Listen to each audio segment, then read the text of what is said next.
नमस्कार, मैं doctor DS Chauhan. इस वीडियो में आपका हार्दिक स्वागत है। हम भारत के भूगोल के तहत भारत में वनों के प्रकार और वन्य जीवों के बारे में, वन्य जीव संसाधनों के बारे में बात कर रहे हैं। इससे पहले के वीडियो में मैंने आपको वनों के प्रकार, जैव विविधता, बायोस्फीयर रिजर्व, भारत के जो नेशनल और स्टेट सिंबल्स हैं उनके बारे में बात की थी। इस वीडियो में हम भारत के नेशनल पार्क और वाइल्ड लाइफ सेंचुरीज के बारे में डिटेल में बात करेंगे। तो आप इस वीडियो को ध्यान से देखिए क्योंकि अंत में आपके लिए कुछ प्रश्न भी हैं। तो हम सबसे पहले इसके मीनिंग से स्टार्ट करते हैं कि हम नेशनल पार्क किसे कहते हैं। तो बहुत सिंपल सा एक डेफिनेशन इसकी दी जाती है कि an area whether within a century or not can be notified by the state government to be constituted as a national park। राज्य सरकार के द्वारा कोई वन्यजीव अभ्यारण्य हो या कोई और क्षेत्र भी हो जो राज्य सरकार के द्वारा नेशनल पार्क के रूप में अधिसूचित किया गया हो, ऐसा क्षेत्र। और यहाँ ये ध्यान देना कि कुछ कारण हो सकते हैं क्यों अधिसूचित किए जा सकते हैं। तो इनमें से कुछ चीज महत्वपूर्ण होगी उस वहां पर, जिसमें इकोलॉजिकल या पारिस्थितिकी तंत्र के हिसाब से महत्वपूर्ण हो, फोनल और फ्लोरल यानी कि जीवों के हिसाब से और वनस्पति के हिसाब से, फूलों के हिसाब से महत्वपूर्ण हो, जियोमॉर्फोलॉजी यानी कि भू-आकृति के हिसाब से महत्वपूर्ण जगह हो, या जूलॉजिकल यानी कि प्राणी शास्त्र के हिसाब से महत्वपूर्ण जगह हो। तो ऐसी सारी महत्वपूर्ण जगहों को जिनके ऊपर अभी संकट छाया हुआ है, जिनका इकोसिस्टम बिगड़ रहा है, जो नष्ट हो रही है, तो उनको संरक्षित करने के लिए, उनका एनवायरमेंट बचाए रखने के लिए, उनका इकोसिस्टम बनाए रखने के लिए, वन्य जीवों और वनस्पति को संरक्षित करने के लिए इस तरह के नेशनल पार्क बनाए जाते हैं। तो उनको हम नेशनल पार्क की कैटेगरी में रखते हैं। अब राज्य सरकार इनकी घोषणा करती है, फिर बाद में कुछ को केंद्र सरकार मान्यता दे देती है और कुछ को नहीं भी देती है, लेकिन ज्यादातर को मिल जाता है। अब यहाँ सबसे इंपॉर्टेंट बात यह है कि no human activities permitted inside the national park. National park के अंदर किसी भी तरह की मानवीय गतिविधियों को स्वीकृति नहीं होती है, और अगर है भी तो फिर वो जो वाइल्ड लाइफ प्रोटेक्शन एक्ट है 1972 उसके तहत जो वहां का चीफ वाइल्ड लाइफ वार्डन है, मुख्य वन्यजीव संरक्षक है, उसकी परमिशन से ही हो सकती है। लेकिन वो भी छोटी सी कोई एक्शन हो सकता है, बहुत बड़ा एक्शन नहीं हो सकता जो किसी तरह से जीवों को, पेड़ पौधों को, वहां की बायोडायवर्सिटी को, वहां के इकोसिस्टम को नुकसान पहुंचे, ऐसा कोई काम नहीं हो सकता। और ऐसी स्वीकृति नहीं के बराबर ही मिलती है, बहुत आवश्यक हो जाता है तो ही मिलती है, अदरवाइज नहीं मिलती। तो ऐसे में हम यहाँ पर ये कह सकते हैं कि ह्यूमन एक्टिविटीज वाइल्ड लाइफ जो नेशनल पार्क है उसके अंदर परमिटेड नहीं है। अभी वर्तमान में हम भारत में एग्जिस्टेंस की बात करें तो 104 नेशनल पार्क भारत के अंदर मौजूद हैं, जो 40,564 स्क्वायर किलोमीटर पर फैले हुए हैं, जो भारत का 1.23% भाग कवर करते हैं। ये जो 104 जो डेटा है, डिजिटल इंफॉर्मेशन है, वो ENVIS centre on wildlife and protected area से ली गई है। और ये इनविस का मतलब होता है इन्वायरमेंटल इंफॉर्मेशन सिस्टम। 1982 में भारत सरकार ने इसकी स्थापना की है, जो भारत के विभिन्न जो तथ्य होते हैं उनके आंकड़ों को एकत्रित करके पब्लिश करने का काम ये करते हैं। तो उसकी साइट पर 104 अभी बता रखे हैं। दिसंबर 2020 तक का अपडेट है। अब यहाँ पर हम बात करेंगे कि भारत के प्रमुख नेशनल पार्क कौन कौन से हैं। अक्सर एग्जाम के अंदर ये इनके स्टेट जो है वो पूछे जाते हैं कि कौन सा नेशनल पार्क किस राज्य के अंदर है। इसके अलावा भी कुछ कुछ जानकारियां जो बड़ी महत्वपूर्ण होती है वो मैं आपको बताता रहूंगा, वो भी पूछी जाती है। आप इस तरह का एक नक्शा लेकर, जो जिस तरह से मैं अभी बता रहा हूँ उसी तरह से आप भी उस नक्शों में जो नेशनल पार्क जिस राज्य में उसकी बाउंड्री में उसका नाम लिख दीजिए, तो आपको याद रखने में काफी आसानी होगी। तो अब हम शुरू करते हैं कि एक एक स्टेट को लेकर देखते हैं कि वहां कौन कौन से नेशनल पार्क है।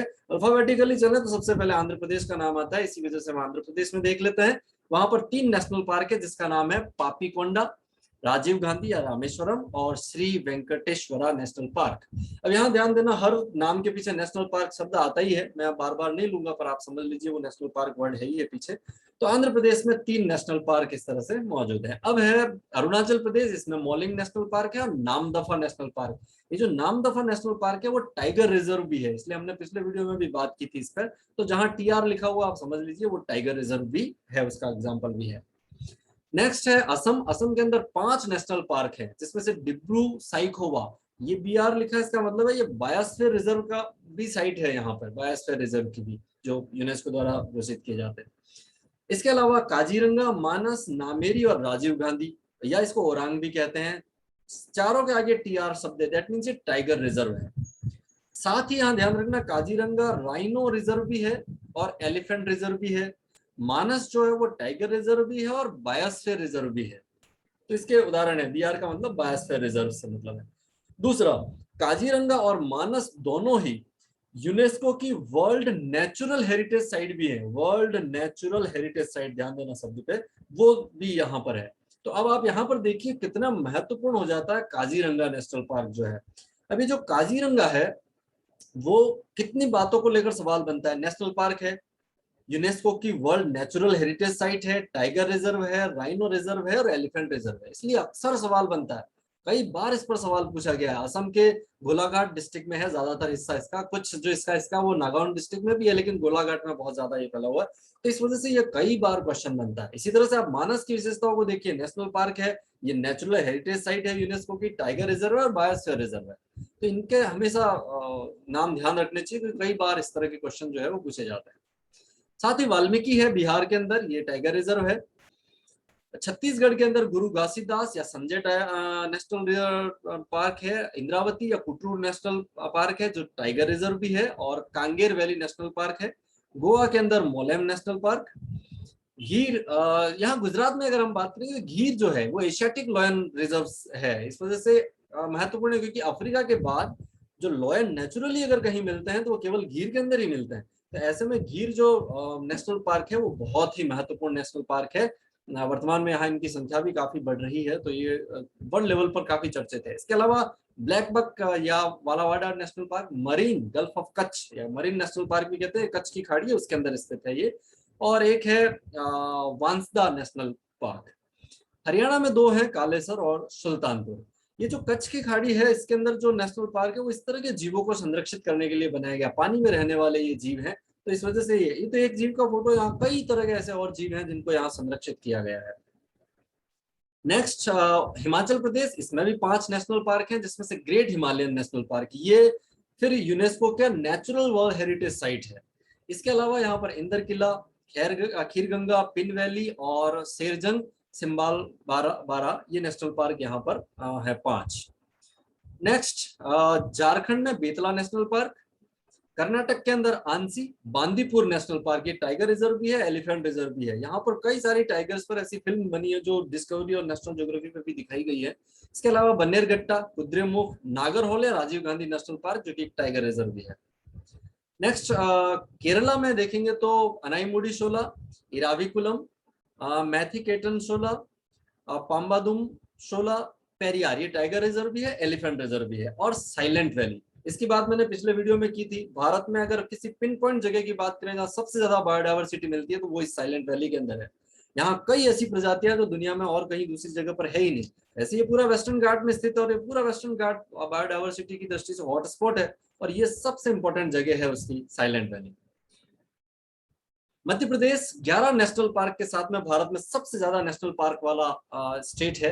इसमें बांधवगढ़ नेशनल पार्क है, इसमें टाइगर रिजर्व है। Dinosaurs fossil reserve national park है, जिसमें डायनासोर के अंडों के अवशेष मिले हैं। फॉसिल नेशनल पार्क है जो कि भारत का सबसे छोटा नेशनल पार्क है, 0.27 स्क्वायर किलोमीटर ही है। पेंच टाइगर रिजर्व है, कान्हा टाइगर रिजर्व, कूनो, माधव, पन्ना टाइगर रिजर्व भी है, बांसवाड़ा रिजर्व भी है, Sanjay tiger reserve, Satpura tiger reserve और वन विहार। इस तरह से आप देखिए भारत में सबसे ज्यादा नेशनल पार्क भी यहाँ पर है, भारत में सबसे ज्यादा टाइगर रिजर्व भी यहाँ पर है, इसलिए इसको टाइगर स्टेट कहा जाता है। 526 भारत में सबसे ज्यादा टाइगर भी इसी राज्य में है। तो इस तरह से राज्य बड़ा महत्वपूर्ण है इन सब चीजों को लेकर अगर हम देखें। साथ ही मैंने पहले वाले वीडियोस में कहा था कि भारत में सबसे ज्यादा वनों का क्षेत्रफल भी मध्य प्रदेश के अंदर है। तो इकोसिस्टम के हिसाब से ये स्टेट बहुत ही महत्वपूर्ण है, जो कि सेंटर में होने के कारण भारत का दिल भी कहलाता है। ये देखिए एक और बात, डायनासोरस फॉसिल पार्क ये धार जिले में है। यहाँ पर इस तरह के डायनासोर के कई सारे यहाँ पर अंडों के जो फॉसिल्स हैं वो देखने को मिले हैं। इस वजह से बहुत महत्वपूर्ण है। 6.5 करोड़ वर्ष पुराने ये डायनासोर के जीवावशेष यहाँ पर मिले हैं। 2011 में इसको डायनासोर राष्ट्रीय जीवाश्म उद्यान घोषित कर दिया गया। इसी तरह से जो फॉसिल नेशनल पार्क है उसको भी आप देखिए, राष्ट्रीय जीवाश्म उद्यान घुगुआ करके जगह है वहां पे मध्य प्रदेश के अंदर, उसमें वहां पर वो स्थित है। इसकी खोज 1970 में डॉक्टर धर्मेंद्र प्रसाद के नेतृत्व में हुई थी, और 1983 में इसको भी नेशनल पार्क घोषित कर दिया गया। अभी घुगुआ में 13 झेनेरा और 81 फैमिली के जीवाश्म खोजे जा चुके हैं। तो अब यहाँ बायोडायवर्सिटी के हिसाब से भी देख सकते हो ये क्षेत्र कितना महत्वपूर्ण है। महाराष्ट्र में चंदोली, घुगामल, नवेगांव ये टाइगर रिजर्व है, पेंच ये जवाहरलाल नेहरू ये टाइगर रिजर्व है, संजय गांधी या बोरीवली ये भी टाइगर बोरीवली और तदोबा ये भी टाइगर रिजर्व है। तो महाराष्ट्र में 3 टाइगर रिजर्व है, नवेगांव, पेंच और तदोबा।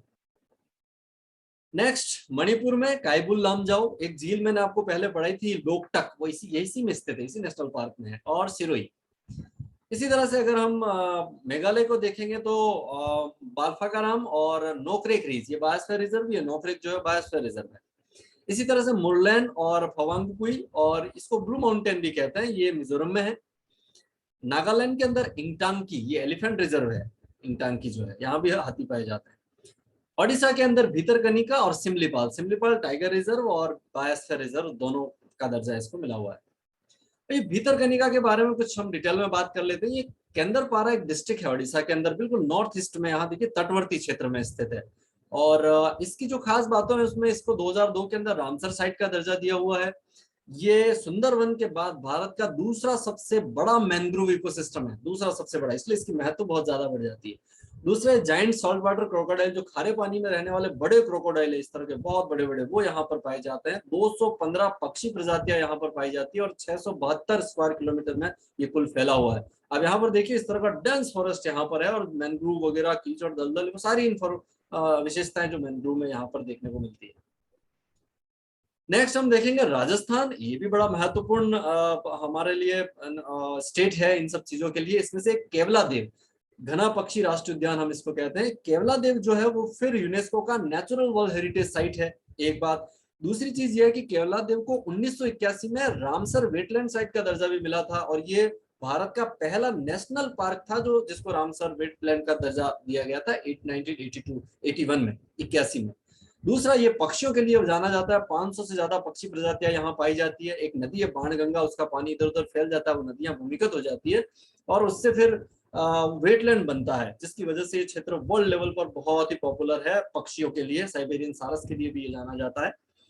साथ ही मुकुंदरा हिल्स टाइगर रिजर्व है, रणथंबोर टाइगर रिजर्व है, इसकी बात भी हमने पिछले वीडियो में की थी। यहाँ एक बागिन थी मछली, जिसकी वजह से वर्ल्ड लेवल पर इसको प्रसिद्धि मिली थी, तो ये बात भी हमने पिछले वीडियो में की थी। रणथंबोर बहुत ही महत्वपूर्ण टाइगर रिजर्व है भारत का। सरिस्का टाइगर रिजर्व यहाँ पर है, और एक डेजर्ट मरुद्यान भी यहाँ पर है। इस तरह से 5 नेशनल पार्क हम यहाँ पर देखते हैं राजस्थान के अंदर। नेक्स्ट सिक्किम में कंचनजंगा, ये बायोस्फीयर रिजर्व का भी उदाहरण है। तमिलनाडु में गुंडई या गल्फ ऑफ मन्नार बायोस्फीयर, ये भी बायोस्फीयर रिजर्व का उदाहरण है, यहाँ ध्यान देना, ये बायोस्फीयर रिजर्व है गल्फ ऑफ मन्नार भी। इंदिरा गांधी या अन्नामलाई नेशनल पार्क भी कहते हैं। मधुमलाई टाइगर रिजर्व या एलिफेंट रिजर्व दोनों यहाँ पर है, और मुकुर्ती नेशनल पार्क, तो 5 यहाँ पर तमिलनाडु में है। तेलंगाना में कासू ब्रह्मानंदा रेड्डी नेशनल पार्क, महावीर हरिना वनस्थली और मुरुगावानी नेशनल पार्क, 3 है यहाँ तेलंगाना में। यहाँ पर थोड़ा ध्यान देना, गल्फ ऑफ मन्नार जो मराइन है, जिसको मैं बायोस्फीयर रिजर्व भी कह रहा हूँ, ये यहाँ पर है, ये रामेश्वरम का हिस्सा है भारत का, और ये मन्नार द्वीप है श्रीलंका का। इसके बीच में यहाँ जहाँ भगवान राम ने पुल बनाया था, हम ऐसा भी मानते हैं, एडम ब्रिज भी हम इसको कहते हैं। तो यहाँ पर कई तरह के जीव पाए जाते हैं, और इसी वजह से इस पूरे क्षेत्र को संरक्षित कर दिया है नेशनल पार्क बना करके। और यहाँ पर इस तरह के पानी में रहने वाले बायोडाइवर्सिटी बहुत ज्यादा है, और काफी सेंसिबल जीव होते हैं ये, तो इस वजह से इसको पूरे को कंजर्व कर दिया गया है। ये पानी में है, जमीन पर नहीं है। यस, नेक्स्ट है क्लाउडेड लेपर्ड, ये त्रिपुरा की बात हो रही है, क्लाउडेड लेपर्ड नेशनल पार्क, और बिसन या राजबरी नेशनल पार्क भी इसको हम कहते हैं। उत्तर प्रदेश के अंदर दूधवा टाइगर रिजर्व है, ये भी बहुत चर्चित टाइगर रिजर्व है भारत का। अब हम बात करेंगे उत्तराखंड की, ये बहुत ही महत्वपूर्ण स्टेट है इन सब चीजों को लेकर, जिसमें जिम कार्बेट नेशनल पार्क है जो टाइगर रिजर्व भी है, एलिफेंट रिजर्व भी है। गंगोत्री नेशनल पार्क जो गंगा नदी के आसपास के ग्लेशियर्स हैं उसके आसपास है। Govind national park, Nanda Devi national park जो कि बायोस्फीयर रिजर्व का भी उदाहरण है। राजाजी टाइगर रिजर्व और एलिफेंट रिजर्व दोनों का उदाहरण है। वैली ऑफ फ्लावर जो रंग बिरंगे फूलों के लिए बहुत प्रसिद्ध जगह है, valley of flower national park. साथ ही एक बात ध्यान रखना, नंदा देवी और वैली ऑफ फ्लावर को सम्मिलित रूप से एक नेचुरल वर्ल्ड हेरिटेज साइट भी यूनेस्को ने घोषित किया, जो कि नेचुरल वर्ल्ड हेरिटेज साइट्स है, दोनों को मिलाकर एक ही यूनिट माना है उसको। तो इस तरह से ये बहुत ही महत्वपूर्ण स्टेट है भारत के लिए। साथ ही अगर हम वेस्ट बंगाल की बात करेंगे, यहाँ बुक्सा टाइगर रिजर्व है, गुरामारा, जल्दापारा राइनो रिजर्व है, यहाँ पे नेवरा वैली, सिंगालीला और सुंदरवन। सुंदरवन फिर बहुत महत्वपूर्ण हो जाता है, क्योंकि ये सबसे पहली चीज तो ये है कि ये यूनेस्को द्वारा नेचुरल वर्ल्ड हेरिटेज साइट है। दूसरा, ये नेशनल पार्क तो है ही। तीसरा, ये टाइगर रिजर्व है। फिर ये राइनो रिजर्व यहाँ पर है और बायोस्फीयर रिजर्व भी यहाँ पर है। और एक और महत्वपूर्ण बात, 2019 में इसको रामसर वेटलैंड साइट भी घोषित कर दिया गया है। तो आप देखिए सुंदरवन कितना कितने सवाल हमारे लिए बना देता है। बहुत ही महत्वपूर्ण मतलब हम कह सकते हैं ये है। और भारत का सबसे बड़ा मैंग्रोव तो यहाँ है ही। तो ये सारी विशेषताएं सुंदरवन की है, इस वजह से ये बहुत महत्वपूर्ण और अक्सर क्वेश्चन बना देता है। ये देखिए आप, ये मैं बात कर रहा हूँ वैली ऑफ फ्लावर आपको दिखा रहा हूँ, जो उत्तराखंड के अंदर है। बहुत ही सुंदर ये है। एक्चुअली हिमालय की पहाड़ियां हैं, उसके नीचे वाला जो हिस्सा है उसमें बहुत ही सुंदर दृश्य प्रस्तुत करता है ये, और रंग बिरंगे फूलों के लिए प्रसिद्ध है, विश्व प्रसिद्ध है। यस, अब हम बात करेंगे उत्तराखंड के एक नेशनल पार्क की, जिसका नाम है Jim Corbett national park. Nainital district में ये है।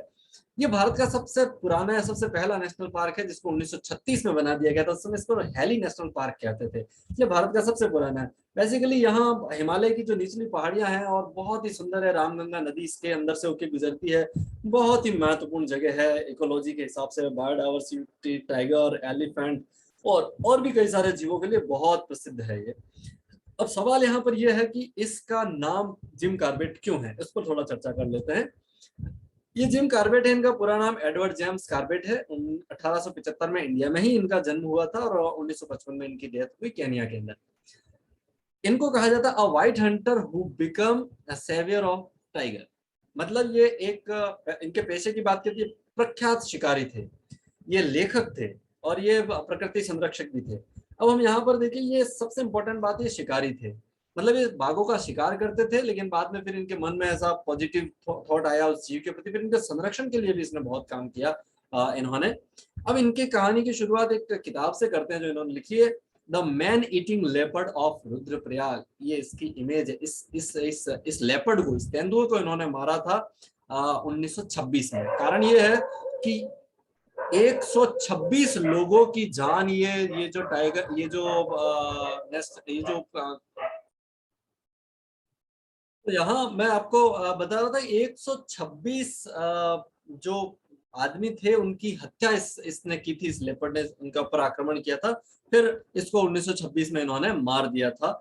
इसी तरह से एक और घटना यहाँ पर है, उसको भी आप देख सकते हो। Man eaters of Kumaon, Kumaon का एक बाघ भी इसी तरह से लोगों पर, और उसने भी 100 से ज्यादा लोगों को मार दिया था। उसके ऊपर आक्रमण कर अटैक करके उन्होंने उसको मारा था। इसी तरह से एक और कहानी है चंपावत की बाघिन। उसके लिए कहा जाता है कि उसने 436 लोगों को मारा था और फिर उसको इन्होंने वहां पर शूट आउट किया था। इसी तरह से कोणार्क लेपर्ड की घटना भी, कहानी भी चलती है इनके लिए। इसको लिए कहते हैं कि 1910 में उसको उसने मारा था और इससे पहले 400 लोगों को वो मार चुका था। तो इस तरह से कहानी ये है कि इस पूरे क्षेत्र में, मैं 20वीं सदी के शुरुआती दौर की बात कर रहा हूँ, इसमें बहुत सारे वन्य जीव थे और उसमें से कुछ नरभक्षी हो गए थे। और वो नरभक्षी जो जानवर थे उनको मारने के लिए इनको बुलाया जाता था और ये उनको वहां पे शूट करते थे। तो उस समय उस वहां के लोगों के लिए ये मसीहा बन गए थे, क्योंकि उनकी जान की रक्षा कर रहे थे। मतलब इतना खतरनाक माहौल हो गया था कि लोग शाम के बाद तो घर से बाहर ही नहीं निकलते थे। अकेला इंसान कहीं जा नहीं सकता था, इतना खतरनाक माहौल हो गया था। तो इससे छुटकारा इन्होंने दिलाया। कई सारे बाघों को इन्होंने वहां पे मारा और दूसरे जो जंगली जीव थे, जो आदमखोर थे, उनको, या नरभक्षी थे, उनको इन्होंने मारा। तो इनके सम्मान में ये जिम कॉर्बेट नेशनल पार्क नाम रखा गया। हालांकि इसको पहले हेली नेशनल पार्क कहा गया, फिर 1950 में इसको रामगंगा नदी के आधार पर रामगंगा नेशनल पार्क कहा गया। लेकिन 1973 में यहाँ भारत की पहली बाघ परियोजना शुरू हुई और नाम जो जिम कॉर्बेट नेशनल पार्क इसका कर दिया गया, और तब से इसी नाम से ये जाना जाता है। तो इसके बाद में इनके मन में इस जीव के प्रति सकारात्मक थॉट आया। फिर इनके कंजर्वेशन के लिए इन्होंने काम किया। फिर इन्होंने किताब इस तरह से लिखी, the temple tiger, the Jim Corbett omnibus, इस तरह की किताबें इन्होंने लिखी। हालांकि राइटर थे, खूब सारी किताबें इन्होंने लिखी है। ये अपनी बहन के साथ रहते थे इन्होंने, और इनकी बहन, दोनों ने शादी नहीं की थी।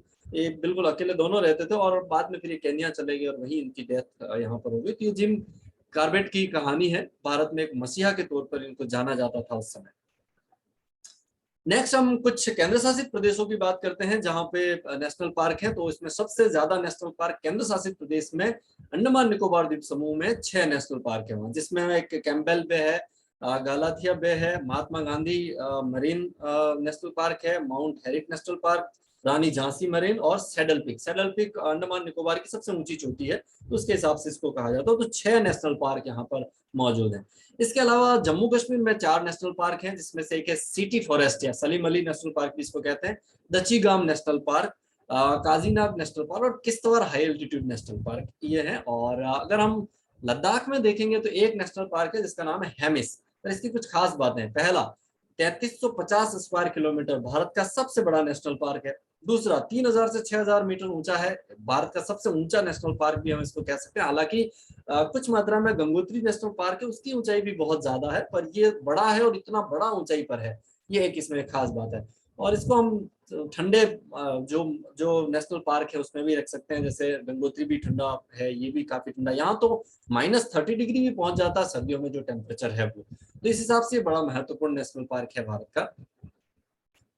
यहाँ पर देखिए एक नाम आया था सलीम अली, इनके बारे में बात करना बहुत जरूरी है। इनका नाम डॉक्टर सलीम मोइजुद्दीन अब्दुल है, लेकिन शॉर्ट में हम इनको सलीम अली कहते हैं। 1896 से 1987 इनका जीवन काल रहा। ये भारत के प्रसिद्ध पक्षी विशेषज्ञ है और इनको बर्ड मैन ऑफ इंडिया के नाम से भी जाना जाता है। पद्म भूषण और पद्म विभूषण दोनों पुरस्कार भी इन्हें मिले हुए हैं।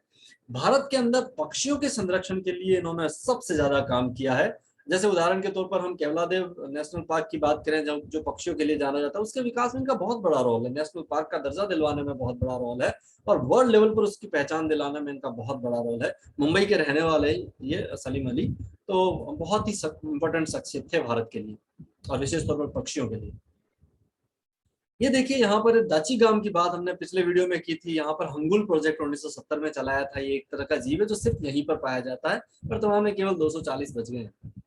इसी तरह से ये हेमिस का, ये बर्फीला है, देखिए पूरा बर्फ ढका रहता है इसके ऊपर, हेमिस के ऊपर। गंगोत्री और ये एक जैसे ही हैं, ठंडे बिल्कुल। ये नेशनल पार्क जो मैंने आपको ऊपर बताया, वो जो इनविस साइट पर है, उसकी लिस्ट में आपको यहाँ दे रहा हूँ। अगर आप इनके बारे में कब ये घोषित किए गए नेशनल पार्क, उनका एरिया कितना है, आप डिटेल अगर देखना चाहें तो इन सारे नेशनल पार्क की डिटेल यहाँ पर आप देख सकते हैं। इस तरह से सभी स्टेट वाइज ही इनकी लिस्ट यहाँ बनी हुई है, तो आप इसको कंटिन्यू देख सकते हैं, सभी 1 से 4 नेशनल पार्क। यस, अब हम वाइल्ड लाइफ सेंचुरीज की बात करेंगे भारत के अंदर। तो पहले इसकी डेफिनेशन पर बात कर लेते हैं। तो यहाँ समझ लीजिए ये वैसा ही है जैसा नेशनल पार्क घोषित किया जाता है। ये भी स्टेट गवर्नमेंट के द्वारा ही घोषित किए जाते हैं सबसे पहले। और कोई भी ऐसी चीज जो एक्वाटिक इकोलॉजिकल यानी जलीय पारिस्थितिकी के लिए महत्वपूर्ण हो, वही वनस्पति के लिए और जीवों के लिए महत्वपूर्ण हो, जो भू आकृति है उसके लिए महत्वपूर्ण हो, नेचुरल साइट हो, प्राणी शास्त्र के हिसाब से महत्वपूर्ण या सिग्निफिकेंट जगह हो, ऐसी जगहों को जिनका संरक्षण करने की आवश्यकता है, जिनकी इकोसिस्टम पर कोई खतरा मंडरा रहा है या जिनको नुकसान पहुंच रहा है, ऐसों को वाइल्ड लाइफ सेंचुरी बना दिया जाता है। और फिर उनका संरक्षण, उनका इन्वायरमेंट कंजर्वेशन, उनका इकोसिस्टम बनाए रखना, वन्य जीवों की रक्षा करना, वेजिटेशन की रक्षा करना, ये सब चीजें इसके अंदर की जाती है। लेकिन फर्क क्या है, फिर सवाल ये खड़ा होता है। तो फर्क ये है कि some restricted human activities are allowed inside the sanctuary, ये यहाँ पर अलाउड होती है। लेकिन कुछ, इसका मतलब ये नहीं आप पेड़ काट लोगे, आप वन्य जीवों को मार दोगे, ऐसा नहीं। छोटे मोटे जो अंदर रहने वाले लोग हैं, कुछ और लोग हैं, फूल पत्तियां तोड़ना या कुछ दूसरी एक्टिविटी जो इकोसिस्टम को बहुत नुकसान ना पहुंचाती हो, उस तरह की, और जिनकी permission wild life protection act 1972 में दी गई हो, तो वो काम यहाँ पर कुछ किए जा सकते हैं। नेशनल पार्क और उनके बीच ये विशेष फर्क है, ये विशेष अंतर है। अब हम भारत में अभी वर्तमान में बात करेंगे तो फिर दिसंबर 2020 के हिसाब से देखें तो 553 वाइल्ड लाइफ सेंचुरीज भारत के अंदर मौजूद हैं, जो 1,20,000 स्क्वायर किलोमीटर लगभग एरिया कवर करती है। भारत का 3.64% एरिया कवर करती है। तो ये 553 जो है, अब इनको अलग अलग याद रखने की ज्यादा जरूरत तो नहीं है, क्योंकि एग्जाम में बहुत ज्यादा इन पर सवाल नहीं आते हैं। लेकिन हम यहाँ इनका डिस्ट्रीब्यूशन देख लेते हैं, किन राज्यों में ज्यादा है, किन राज्यों में कम है, इस तरह की बात यहाँ पर अपन देख लेते हैं। तो यहाँ पर आप देखिए, ये भारत का मैप है। सबसे ज्यादा वाइल्ड लाइफ सेंचुरीज महाराष्ट्र के अंदर है, 48 स्टेट में सबसे ज्यादा इसी में है। फिर कर्नाटक में 35 है, तमिलनाडु में 30 है और हिमाचल प्रदेश में 28 है। 4 सबसे ज्यादा वाइल्ड लाइफ सेंचुरीज वाले स्टेट है। नेक्स्ट 26 उत्तर प्रदेश में, 25 राजस्थान में, 24 मध्य प्रदेश, 23 गुजरात, 19 ओडिशा के अंदर है, 18 असम और केरल दोनों में है, 16 वेस्ट बंगाल में और 13 आंध्र प्रदेश में, अरुणाचल प्रदेश में और पंजाब में। इसी तरह से 12 बिहार में है, 11 झारखंड और छत्तीसगढ़ दोनों में 11-11 है, 9 तेलंगाना और मिजोरम में है और 7 मणिपुर, सिक्किम, उत्तराखंड और हरियाणा में है और 6 जो है वो गोवा में और 4 मेघालय, त्रिपुरा और नागालैंड में 4 है। इस तरह से सारे राज्य हैं और इन सारे राज्यों में आप देख लीजिए किसमें कितने कितने वाइल्ड लाइफ सेंचुरीज हैं। इसी तरह से अगर हम केंद्र शासित प्रदेशों में देखेंगे तो 96 अकेला केंद्र शासित प्रदेश जिसमें 96 है, यानी कि अंडमान निकोबार द्वीप समूह। भारत में सबसे ज्यादा, स्टेट में भी देखो तो 48 ही सबसे ज्यादा, तो सबसे ज्यादा जो वाइल्ड लाइफ सेंचुरीज है 96 वो अंडमान निकोबार द्वीप समूह में। इसके अलावा आप देखिए जम्मू कश्मीर के अंदर 14 वाइल्ड लाइफ सेंचुरीज हैं। 2 यहाँ पर लद्दाख में है, 2 चंडीगढ़ में है और 2 दादरा और नागर हवेली और दमन दीव दोनों में मिला के एक दोनों में, तो वहां पर है। और इसी तरह से एक दिल्ली में है, एक पुडुचेरी में और एक लक्षद्वीप में है। जो लक्षद्वीप में उसका नाम तो सलीम अली ही है। तो इस तरह से ये भारत में वन्य जीव अभ्यारण्यों या वाइल्ड लाइफ सेंचुरीज का डिस्ट्रीब्यूशन है, कहाँ कितने हैं, कहाँ ज्यादा है, कहाँ कम है। आप इस मैप से आसानी से इसको समझ सकते हो, इनके डिस्ट्रीब्यूशन को। अब हम इतना समझने के बाद अब आपसे कुछ प्रश्न कर लेते हैं। आप ध्यान से इसको देखिए, कितने कुछ प्रश्न आप इसके आंसर देंगे और उम्मीद करता हूँ आपको इसके आंसर जरूर आएंगे। वाल्मीकि राष्ट्रीय उद्यान किस राज्य में स्थित है? गिर राष्ट्रीय उद्यान किस जीव के लिए प्रसिद्ध है? कान्हा, माधव, संजय आदि राष्ट्रीय उद्यान किस राज्य में स्थित है? डायनासोरस फॉसिल पार्क में कितने पुराने जीवाश्म मिले हैं? भितरकनिका राष्ट्रीय उद्यान को रामसर साइट का दर्जा कब दिया गया? जिम कॉर्बेट राष्ट्रीय उद्यान की स्थापना कब हुई थी? बर्डमैन ऑफ इंडिया किसे कहा जाता है? भारत का सबसे बड़ा राष्ट्रीय उद्यान कौन सा है? भारत में सर्वाधिक वन्य जीव अभ्यारण्य किस केंद्र शासित प्रदेश अथवा राज्य में स्थित हैं? तो आप इन प्रश्नों के उत्तर दीजिए। अगर आपको नहीं आ रहे हैं तो एक बार इस वीडियो को फिर से देखिए। ये जो नेशनल पार्क और राष्ट्रीय उद्यान है इन और जो अभ्यारण्य है, इनकी रक्षा करना हमारा परम कर्तव्य है। हमारी पृथ्वी को बचाने में, हमारा इकोसिस्टम, हमारा एनवायरनमेंट, उसको बचाने के लिए सबसे महत्वपूर्ण प्रयास है सरकार के। हमें भी सपोर्ट करना चाहिए, इनको नुकसान नहीं पहुंचाना चाहिए। और अगर कोई पहुंचा रहा है और हमें पता चले तो हम सरकार को इन्फॉर्म करें इसके बारे में, क्योंकि इनका बचना बहुत जरूरी है हमारे लिए। हम अगले किसी और वीडियो में फिर मिलेंगे, तब तक आप अपने आसपास पानी और पेड़ों की रक्षा कीजिए। Thank you so much. अगर आपको मेरा ये कंटेंट अच्छा लगा हो तो आप मेरा चैनल सब्सक्राइब कर सकते हैं, अपने दोस्तों के साथ शेयर कर सकते हैं। Thank you so much.